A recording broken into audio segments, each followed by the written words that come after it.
is no longer, with you is sad under any circumstances. The fact that the Laundries have been subjected to these people out in front of their house for the last 4 weeks, and they continue out there today, is just making it all the more difficult. Any idea or theory how Brian may have ended his life? I don't want to speculate. I try not to do that. I would hope people would stop doing that as well, especially with respect to this case and with respect to, the cause or how Brian came to be dead. I don't know. And, we'll wait for, if possible, some type of cause of death from the expert. After speaking with me, I told him that I wanted to notify law enforcement so that we would have no issue. And, I did text my contact at the Northport Police Department. The response I got was thank you for the heads up. And the law enforcement did show up at 7 a.m. at the park entrance to meet Chris and Roberta. Both parents go out, mother and father, and then suddenly these big clues turn up, including what we now know are the remains of Brian Laundrie. As I said to you a moment ago, I've known Brian since he was a small child, so this is hitting me today too. I'm a little bit angry that people are even speculating this way, and primarily because, it's not just the Laundries, it's local PD, it's the FBI. It was an independent news person who happened to be there filming, and that's all fortunate that police were there and the film crew was there. The FBI put out a statement. I forget the gentleman's name. He said, listen, we searched this area several weeks ago. It was underwater. There have been numerous people who have said this area was waist deep in water. I think every searcher who was out there will attest to that. So people with firsthand knowledge of the conditions of that park have said that this was under 2 to 3 feet of water, and yet still John Q. Public can't get it in their head that these areas were inaccessible, and the items that were located today, or I should say yesterday, perhaps couldn't be seen. So we're not just saying it. I'm not just saying it. The FBI is saying it. Everyone is saying it. And yet these platforms are still running amok with these ludicrous and I have to say, nonsensical theories of the parents planting things there. I mean, enough is enough. Steve, when does it stop? When do people... Yeah, we are here today, though, because of the disappearance of Gabby Petito and ultimately her death. The Petito family has been very critical of the Laundries. I want to play you a short clip of the Petito family. I want to get your reaction on the other end. I believe they know probably, if not everything, they know most of the information. I would love to just face-to-face ask, why are you doing this? And just tell me the truth. Representing them, how would you describe the Laundrie's interaction with law enforcement? So, as I mentioned a couple of times today to other news organizations, today is not the day to discuss the Gabby Petito case. I understand that was the impetus, that is the reason why all this is happening. But that doesn't explain why people come up with these nonsensical theories as to yesterday's events and some other events. It doesn't explain, Tom, why major news organizations just yesterday on Fox News, an anchor was accusing me of communicating with Brian with a burner phone until his solar power ran out and I could no longer communicate. That was from an anchor.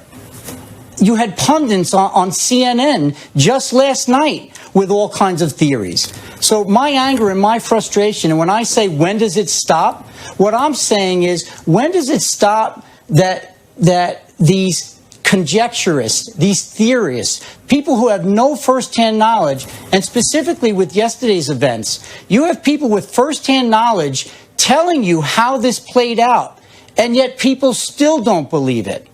So I'm going to focus on that. I'm not going to talk about the Petito family. They suffered. No, Tom, let me finish. Yeah. They suffered a grave loss, And on September 14th, when I first went on video, I said there are two families here that have suffered a great tragedy. There are two young people that have now lost their lives. There are parents that are suffering.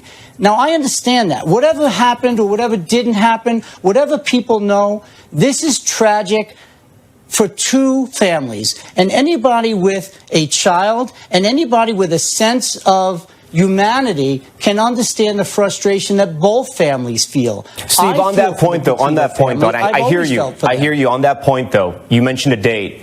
If you could go back, do you wish you would have helped police out a little bit more early on in the investigation? Because Northport Police, to be completely fair, had to tweet at you on September 15th, days after Gabby Petito was already reported missing. Do you wish you would have maybe worked with police a little earlier in this investigation? So, Tom, I have to tell you once again, I represent the Laundrie family. I'm an attorney. Communications I have with Brian, communications I had and have with Chris and Roberta are confidential. What I wish really doesn't play into it. What I can tell you is tonight is not that time. You know, this case is not over. I have yet to speak to FBI personnel. I have yet to speak to Northport Police. I have yet to speak to the Assistant U.S. Attorney, Ms. Romine, out in Wyoming. There are certain things that need to be done, and I should say wrapped up, before we can have further conversations of what may or may not have been done differently. Brian's parents will eventually be charged with crimes? I have no reason to believe that. There has been some speculation out there, and again, I understand you don't like to talk about speculation, that maybe some type of deal was cut, that they promised to cooperate with investigators to get some type of immunity. Any truth to that? I can tell you no, there's no truth to that. What I can tell you is that conversations were had several weeks ago with the FBI with respect to certain charges. When questioned and when communications were had between myself and the FBI, I think it was realized that charges were not appropriate. There was never a threat. There was never a coercion. There was never a deal cut. But we're talking about misdemeanor charges? Would not have been... Steve, misdemeanor or felony charges? I don't know what level of crime or charge was in the mix. What I can tell you is there were conversations that were had, and I definitely want to be clear. There was no threat. There was no coercion on behalf of the FBI. There was no deals. There were certainly conversations, as one would expect happens in every criminal case. You always have conversations with the prosecutors about how the case may play out, as to what may be on the table, so to speak. Yes, those conversations were had, but no deal was cut. The Laundries have been cooperating with law enforcement, both locally and federally, since day one with respect to Brian. And explain to our viewers, the Gabby Petito case. Yeah. If you can explain to our viewers, because we've heard from so many people over the last several weeks on this case, but we've never heard from the Laundries, and there's a reason for that, correct? Absolutely, and I've said several times, I said it over a month ago, the reason you haven't heard from the Laundries is because I told them not to talk to anybody. I've taken the heat on that, I've accepted the heat on that, and as I've said even last night, as you know, any attorney, any defense attorney, and anybody who went to law school will tell you the same thing.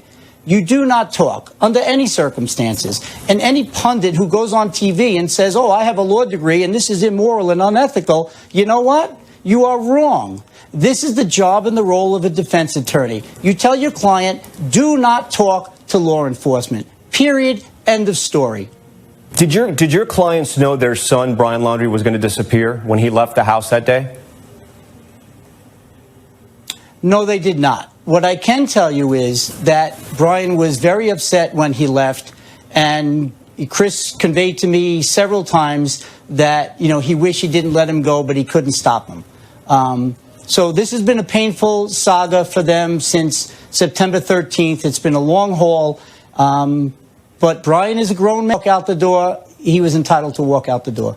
You know the Laundries personally. You've known them for several years. You've said that tonight here on Top Story.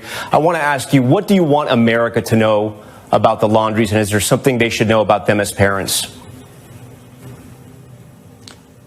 I would like America to know that exactly what you said. Chris and Roberta Laundrie are parents. They are just people. They have feelings. They have children. One of their children have just been confirmed as dead. It's sad under any circumstances. Gabby Petito notwithstanding, for any family, for any parent out there, this is a loss of a loved one. They're grieving. I would just respectfully ask people outside their home, go home, give it a break, get a good night's sleep, leave the Laundries alone, even for one night. Please and thank you. Do you see any scenario where the Laundries eventually reach out to the Petitos, to Gabby's family?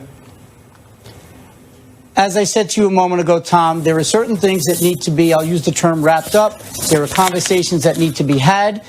When those conversations are had, perhaps at some point in the future, there will be, communication between the two families. I've communicated with Mr. Stafford in the past, the Petito family attorney. I'm sure he and I will be having conversations coming forward.